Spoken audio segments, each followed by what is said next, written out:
Bonjour les Sagittaires et bienvenue sur votre guidance de juillet. Il y a 4 colonnes, donc 4 semaines. On va aller voir semaine par semaine ce qui se passe et à la fin un dernier conseil général. Alors, cette première semaine, vous êtes en 5 d'épée. Vous voulez absolument avoir raison. Il y a un peu une crise d'ego. Vous êtes prêt à perdre des amitiés juste pour vous prouver que vous avez raison. Donc faites attention à votre orgueil, à votre ego, à votre fierté. Elle est en train de vous faire perdre un peu la réalité des choses. Le fait de parfois avoir tort, parfois d'être en position de réception et pas de toujours donner des conseils, donner votre avis, et parfois vous recevez un conseil, vous recevez des avis, recevoir n'est pas égal à faiblesse, c'est égal à partage, à enrichissement. Parfois vous donnez sur des sujets où vous êtes bon, et parfois vous recevez sur d'autres sujets où vous êtes moins bon. Un peu d'humilité s'il vous plaît. Le conseil de votre enfant intérieur, en tout cas votre enfant intérieur vous conseille de vous purifier, de vous nettoyer des énergies négatives, de transformer le négatif en positif. Il va falloir nettoyer des mauvais schémas de pensée, de réflexion. Moi j'ai l'impression que c'est vraiment une purification de vos pensées, de la façon dont vous voyez les choses.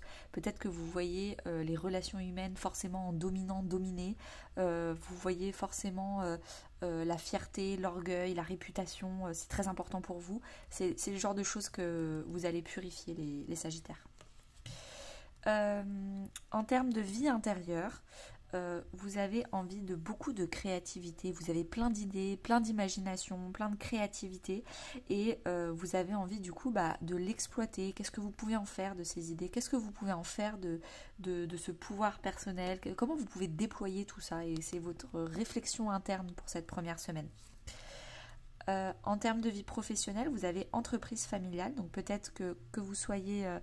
que vous ayez un travail, que vous soyez à la retraite, en tout cas, comment vous passez vos journées. Peut-être que vous les passez en famille, peut-être que vous êtes dans une entreprise qui a vos collègues, c'est vraiment votre famille, vous passez beaucoup de temps avec, pour vous, c'est vraiment des collègues en or. En tout cas, c'est très convivial, on va dire. En termes relationnels, donc famille, amis ou couple, vous avez déplacement, distance géographique. Donc peut-être que vous partez en voyage, peut-être que vous déménagez, peut-être que oui, que des petites vacances, ça peut être possible. Peut-être que vous vous distancez un peu des gens parce que dans votre façon de penser, c'est je préfère être seule que des gens qui me disent quoi faire et qui essayent de me conseiller et qui essayent de me dominer. Et donc du coup, vous préférez fuir plutôt que d'affronter la réalité qui est que c'est vous qui avez un problème à trouver votre place dans la société sans être touché par votre orgueil. Donc il va falloir calmer votre orgueil et arrêter de fuir. Ok, ça commence bien, Sagittaire. Deuxième semaine de juillet, vous avez le 8 de bâton. Donc vous représentez, vous incarnez le 8 de bâton, vous avez envie que ça aille vite, vous avez envie de faire 1000 choses à la fois, vous avez commencé 1000 trucs pas encore finis, vous avez une envie d'accélération. Votre enfant intérieur vous dit de vous équilibrer. C'est bien de faire avec le yang, le masculin sacré, faire, donner. C'est aussi bien de faire du yin, du féminin sacré, de se reposer, introspection, de se ressourcer, de laisser libre cours à l'imagination. En fait, là, vous avez plein d'idées imaginatives que vous avez envie de mettre en place. Peut-être que cette deuxième semaine, vous les mettez en place. Mais là, vous êtes dans le tout et rien. Il y a une semaine où vous faites que réfléchir et imaginer. Puis la semaine d'après, vous faites tout. Il faudrait un peu des deux. Laisser de la place à un peu de créativité, d'ennui productif, on va dire. Quand on s'ennuie, on imagine, et moi je trouve qu'il n'y a rien de plus productif que de s'ennuyer, parce que c'est là où notre esprit résout plein de choses, et c'est ça qu'on vous demande de faire. En termes de vie intérieure, va falloir communiquer, et vous ne savez pas comment communiquer avec les autres sans que ça parte en conflit. Donc là, vous êtes en train de réfléchir dans votre vie intérieure, intérieurement, vous réfléchissez à comment je peux m'exprimer, comment je peux exprimer ce que je ressens, mes frustrations, ma colère, sans que ça parte en conflit. Comment je peux parler pour que ce soit constructif et pour qu'on arrive à un compromis et pour que j'apprenne à vivre avec les autres sans tout le temps penser à ma réputation, à ma dominance, ce genre de choses. Et c'est très très inconfortable pour vous, mais vous essayez et franchement rien que le fait d'essayer, félicitations. Vous allez y arriver. En termes de vie professionnelle, vous avez le guide des traversées. Je pense que professionnellement parlant, c'est vraiment personnellement, vous avez beaucoup de leçons à apprendre, alors que professionnellement parlant, c'est à vous d'offrir des leçons aux autres personnes autour de vous. Vous êtes mature, vous êtes d'une maturité très élevée professionnellement parlant. Vous pouvez offrir de très très bons conseils aux autres. Vous pouvez guider les autres pour qu'ils traversent des passages difficiles dans leur vie professionnelle. Peut-être les aider à passer un syndrome de l'imposteur pour qu'ils se sentent légitimes, ou un syndrome du sauveur pour qu'ils sachent mieux équilibrer leur vie et pas tomber dans du burn-out. En tout cas, vous êtes de très très bons conseils professionnellement parlant. Et c'est à vous d'offrir au monde votre vision, vos conseils, vos apprentissages. Par contre, personnellement, il va falloir ravaler votre ego et apprendre des autres. On ne peut pas être bon partout, hein. Personne n'est parfait. Si tout le monde était parfait, la vie serait chiante. Relationnellement parlant, donc famille, amis ou couple, vous doutez beaucoup des autres. Il y a un grand manque de confiance chez les autres. Est-ce que je peux lui faire confiance? Est-ce que je peux pas lui faire confiance? Est-ce qu'il va mal parler derrière mon dos et détruire ma réputation ou pas? Est-ce que il y a un réel problème de confiance? Donc moi, ma question c'est, est-ce que votre problème de confiance, il est légitime parce qu'en fait, vous êtes entouré de personnes qui vous tirent vers le bas, à qui vous pouvez réellement pas faire confiance, et dans ce cas-là il faut partir et aller s'entourer de meilleures personnes, de personnes beaucoup plus honnêtes, ou est-ce que en fait c'est dans votre tête, vous êtes très bien entouré et c'est vous qui vous faites des scénarios catastrophes pour rien parce que votre orgueil a très très peur pour rien de sa réputation. Troisième semaine, les Sagittaires, vous incarnez le 6 de coupe, donc vous avez envie donc le 6, c'est les échanges et coupe, c'est les émotions. Vous avez envie de donner autant que vous recevez de temps d'affection. Vous pouvez également retomber en enfance, passer du temps avec votre famille et vous avez envie de passer du temps avec des enfants, de parler à votre enfant intérieur. En tout cas, vous avez envie d'émotions, mais vous avez envie que ce soit équilibré. Un peu une relation de confiance, justement. Pardon, excusez-moi. Quand vous avez envie d'amour, d'affection, de moments de joie, de partage, vous le dites et vous savez que ce sera réciproque. En tout cas, quand on est dans le 6 de coupe, on n'est pas là à compter les points. J'ai fait 2 cadeaux à machin, donc j'attends qu'il m'en donne pour en offrir plus et que... Non, parce que ça, c'est parce que vous n'avez pas confiance aux autres. Le 6 de coupe, c'est vous savez que vous êtes avec des gens avec qui ce sera réciproque et ce sera parfait. Votre enfant intérieur, il vous conseille de méditer, de passer du temps seul d'introspection. Donc, de continuer le travail que vous avez commencé la semaine passée, c'est-à-dire prendre un papier, un stylo, écrire ses émotions, écrire qu'est-ce qui ne va pas, c'est quoi les frustrations du moment, pourquoi, essayer de les comprendre. Et le fait de décortiquer une émotion, parfois...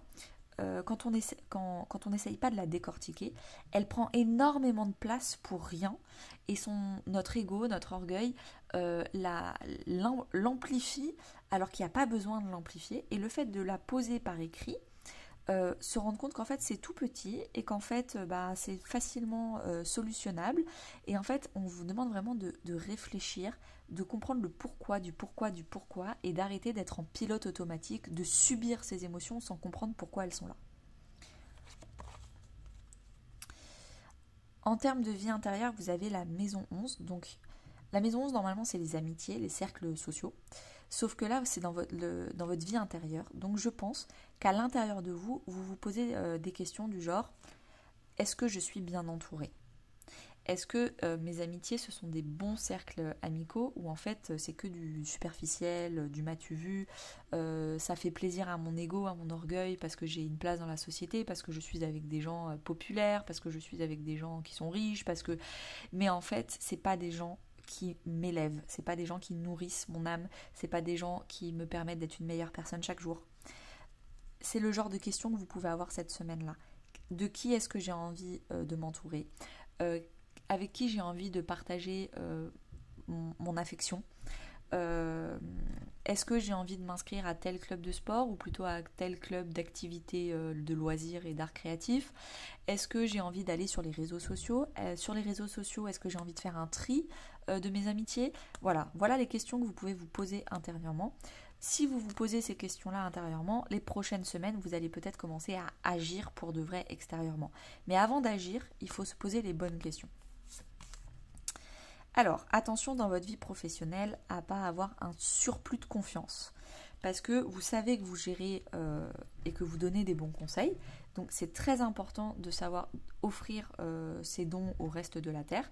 Et comme je vous disais tout à l'heure, vous avez de très belles guidances à apporter aux autres. Donc, guider les autres, conseiller les autres, c'est très important. Mais ce n'est pas parce que vous conseillez les autres que vous êtes supérieur à eux.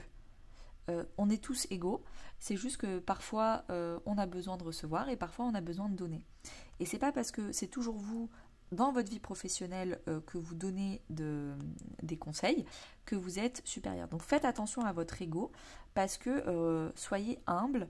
Peut-être qu'un jour, professionnellement parlant, ce sera à vous de recevoir un conseil parce que peut-être que là, vous êtes à 70% d'apprentissage et que tous les autres sont à 20% autour de vous. Donc évidemment, pour arriver à 70% d'apprentissage, ils peuvent beaucoup apprendre de vous.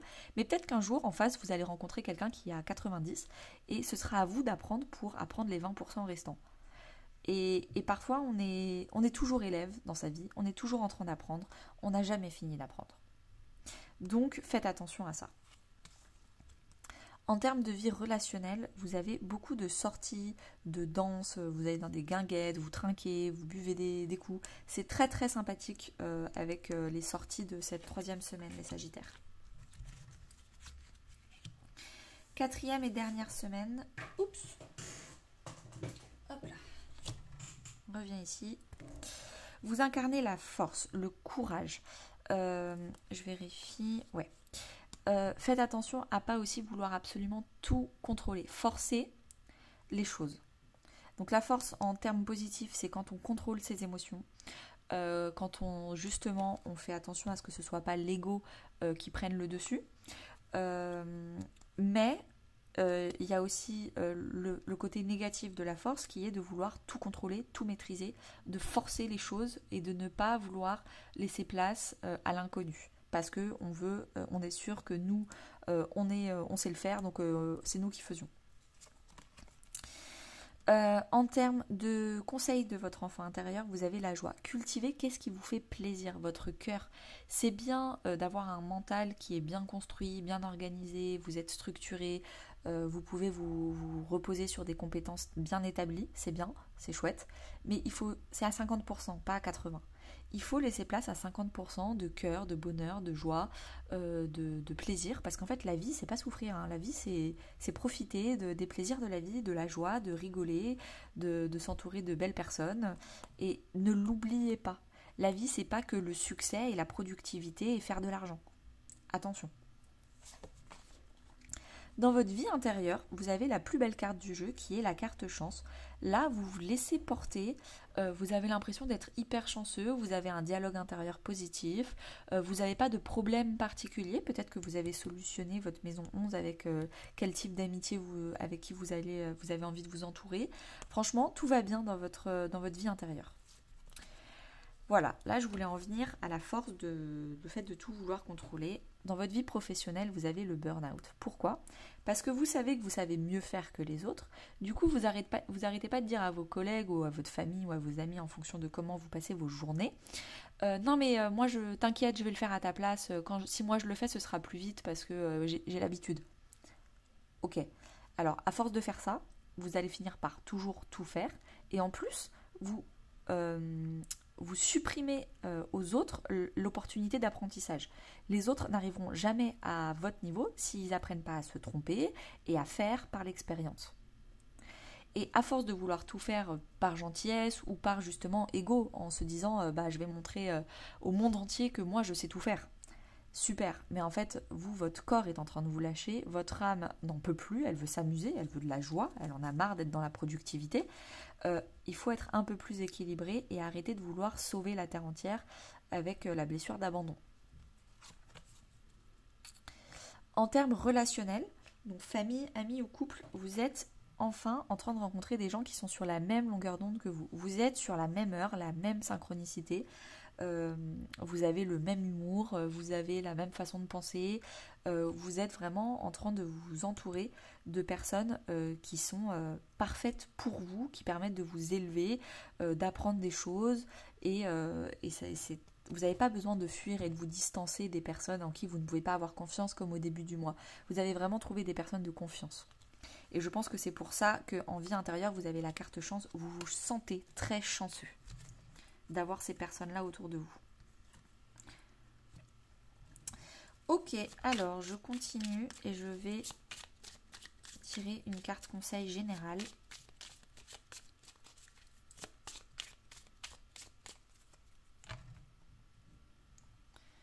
Alors, vous avez « Soyez curieux, il est temps d'apprendre, de sortir de votre zone de confort », je pense plutôt émotionnellement parlant, relationnellement parlant. Ne restez pas seul, toujours dans ce que vous connaissez, avec les personnes que vous connaissez, vous stagnez. Allez dans l'évolution, allez chercher l'inconnu, arrêtez de vouloir tout contrôler. Il est temps d'être curieux, d'autres façons de penser. Demandez aux autres, dans telle situation, toi t'aurais fait quoi? Moi j'ai réagi comme ça, mais je pense que j'étais un peu dans l'orgueil. Toi t'aurais réagi comment face à cette situation? Essayez de comprendre un peu comment les autres ils fonctionnent pour sortir un peu de votre orgueil. La souveraineté, donc vraiment pour être souverain de vos propres émotions, parce que pour l'instant j'ai l'impression que vous subissez votre orgueil et c'est dommage. Reprenez le contrôle de votre fierté personnelle et vous allez voir, de toute façon vous allez le faire parce que vous commencez avec une grosse fierté qui est en train de vous plomber et vous finissez avec une maîtrise de vos émotions. Donc c'est quand même une belle évolution pour ce mois de juillet, les Sagittaires. Très très bonne journée à vous, n'hésitez pas à liker, commenter, partager pour soutenir mon travail et à bientôt.